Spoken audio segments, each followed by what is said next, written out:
Hello and welcome to English Fluency Now podcast episode number 34. My name is Lisa and this is the English Fluency Now podcast, a podcast which will help you improve your English by listening to authentic English spoken by American English speakers. The podcast covers topics related to everyday life, business, education, travel, and a variety of other interesting topics. If you have difficulty understanding the podcast, you can purchase the lesson guide, which contains the full transcript and much more on the English Fluency Now website. Each lesson guide costs $1. Just go to www.englishfluencynow.com/products. If you are interested in specifically improving your speaking skills, I have just released a new product called Success with Stories, which includes over 18 hours of audio material that will help you overcome your fear of speaking and lead you to greater fluency. You can read more about that and listen to a sample of the lessons by going to www.englishfluencynow.com/success-with-stories.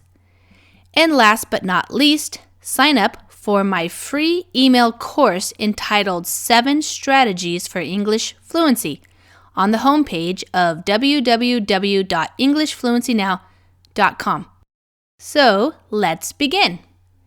In today's episode, I want to talk about a rather new phenomenon called in-app purchasing that is changing the way programmers design games and is making some of them very wealthy. If you are on Facebook, you have probably received requests to play games such as Farmville or Candy Crush Saga.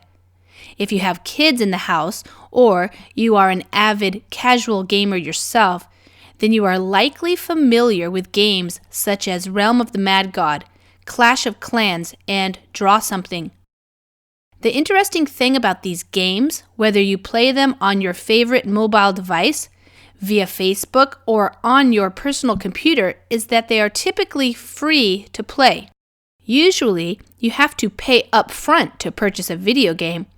For example, if you want to play any of the most popular video games made for the various gaming consoles, such as Battlefield, Black Ops, FIFA Soccer, or Skyrim, you need to shell out $50 or $60 per game. There is this upfront cost, and then you are the owner of the game. You can play it as much as you want. You have access to all the levels, and you can later sell the game if you want. This is the same with some popular games that you can play on your computer, such as Minecraft. For about $25, you can purchase and download Minecraft and then spend hours and hours mining for diamonds, building houses, and killing zombies. There are many apps that you can purchase for your mobile device which work this same way. That is, you pay once and you own the game, and then you can play it for as long as you'd like. Casual games such as these may cost anywhere from 99 cents to $2.99 or more. Of course, many games are still free with no in-app purchases, though that is quickly changing. The one-time price for purchasing something is a traditional revenue model for product sales. It makes sense. A business creates a product and the customer buys it for a specific price, one time. That's it. The transaction is complete. If the business wants to have the customer buy something else, they need to create a new product. Depending on how many products you offer, a customer may simply represent a one-time purchase, or if they buy all your products, then maybe they will make multiple purchases from your business. Either way, your profits are limited to a customer-product relationship. For each product, the customer can purchase it one time, unless, of course, they buy it as a gift for someone else, too. Therefore, the best way to make money with such a business model is to have lots of customers, lots of people buying your product, and or lots of products. For example, In November of 2013, both the Xbox One and the new PlayStation consoles were released. By December, each company had sold 3 to 4 million units to gamers worldwide. So, to figure out how much money they brought in, you'd have to multiply the purchase price, about $400 here in the US, by the number of purchases. Wow, that's a lot of money. $400 million for every million consoles sold. But of course, there are costs to create, manufacture, market, and service these products. So all those expenses must be deducted from the revenue brought in by these sales. As far as Minecraft goes, the PC version of the game alone has sold over 12 million copies globally. Not too shabby for a game without high-end graphics, violence, or a real plot, and that appeals mostly to young adolescent boys who spend hours creating villages, oftentimes working together to create the virtual worlds in which they play. It is certainly possible for computer programmers, designers, and their companies to make a lot of money using this traditional way of selling products. However, the new in-app purchase revenue model has the potential to increase a company's profits per game exponentially. Companies such as Supercell, the creators of Clash of Clans, are proving just how outrageously profitable your game can be thanks to in-app purchases. Here's how it works. If you have an iPod, iPad, or iPhone, or other mobile device, you just go to the App Store and find the game you want. My son's favorite new game is Clash of Clans. You download it for free and you start playing. As you play, you realize that some people are able to advance more quickly than others.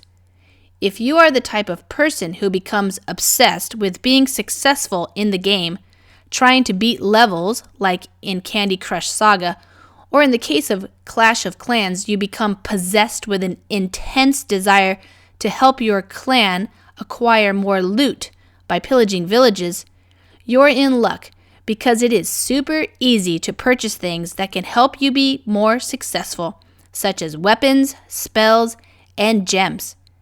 In the case of Candy Crush Saga, in-app purchases are usually pretty cheap. You can purchase extra moves and extra lives for only 99 cents and bombs for $1.99. But in the case of Clash of Clans, it's extremely easy to rack up some pretty significant charges if you aren't careful. You can buy a pile of gems for $4.99, a sack of gems for $19.99, a box of gems for $49.99, and a chest of gems for $99.99. That's almost $100 for an in-app purchase. Is the fame worth it? Apparently, it is for many. Though my son doesn't spend his money this way, many of his friends do, and it can become quite an addiction to try to buy your way to the top. Surprisingly, to me at least, is that this growing obsession isn't limited to 10 and 11-year-old boys who want to show their friends how good they are in the game. Men and women of all ages are infatuated with these casual games and are spending a lot of dough feeding their addictions. I read in the New York Times the other day about a 30-something-year-old man named George Yao, aka Jorge Yao, who spent hours and hours, sometimes entire weekends, playing Clash of Clans, giving up sleep and other social activities to help his clan and be the best. Before realizing how all-consuming the game had become for him, he spent as much as $3,000, at one time spending $250 per week purchasing gems to keep up with his rivals, while trying to maintain his top position on the leaderboard. I provide a link to this article in the lesson guide, as well as links to some other articles and videos related to this topic. I have read reports that in-app purchases of Clash of Clans have reached over $2 million per day, and Candy Crush Saga brings in over $800,000 per day. Per day, folks. That's a lot of moolah. Even though it has been reported that a majority of players do not spend any money on in-app purchases while playing these games, known as freemium games because they are free to download and play, these purchases do represent millions of gamers across the globe, and those small 99-cent purchases add up quickly when you multiply them by millions of players per day. This revenue model has become so popular that even games that used to be offered as a one-time purchase have started to include in-app purchases to help players upgrade for moves, more lives, or more things to help you achieve success, like gems, weapons, spells, and more. An example of this is the game Plants vs. Zombies. Instead of being free, you still must purchase the game for 99 cents, and now you can make in-app purchases ranging from 99 cents to $3.99. The in-app revenue model is also available on other casual games that are played mostly on your computer, such as Realm of the Mad God.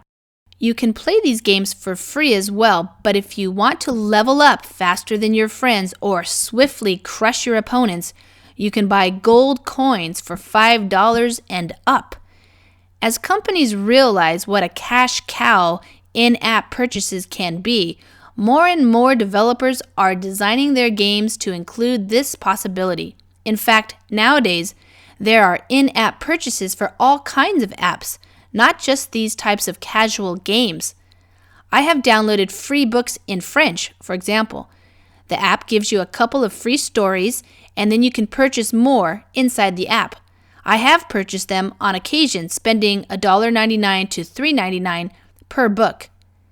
However, while the lucrative in-app purchasing model may be a boon for the casual gaming industry and app developers in general, some parents have been shocked to see these in-app charges appear on their credit cards and have started to crack down on their children's desire to pay their way to popularity and success. Adult gamers who have also received their own horrifying wake-up calls, realizing they just spent $100 on some stupid game, have begun to complain as well. For some people, it is just too easy to tap on a button and spend $4.99 in the blink of an eye. It's as if it isn't even real, like you aren't spending real money, until you see your Visa bill. Fortunately, for those who have a hard time controlling their urges to unwittingly purchase in-app goodies, you can turn off or disable the in-app purchasing function rather easily. To turn off in-app purchasing on an Apple product, such as an iPad, you just go to the settings, tap on General, then tap on Enable Restrictions. You will have to enter a passcode twice, and then you can enable the restriction, which will turn off the in-app purchasing function. I guess the lesson here is to know yourself. If you like to play these casual games, then you can certainly play all you want for free. If you are the type of person who needs immediate gratification and success, then you may be tempted to purchase things that will help you achieve your gaming goals. In order to not spend all your money, you might need to set a budget for yourself and stick to it. If you find you can't, you probably need to stop playing the game, as a friend of mine told me she had to do, or just turn off your ability to purchase anything inside the game. Well, that's all for today. I want to thank you for listening to the English Fluency Now podcast. I hope you have enjoyed it and that you will listen to it often to help you improve your English. To purchase the lesson guide for this episode, go to www.englishfluencynow.com/products. Remember, repetition is key, so I do recommend that you listen to the podcast several times while reading along with the transcript. For a more in-depth learning program, check out the Success with Stories audio program as well. Until next time, be well.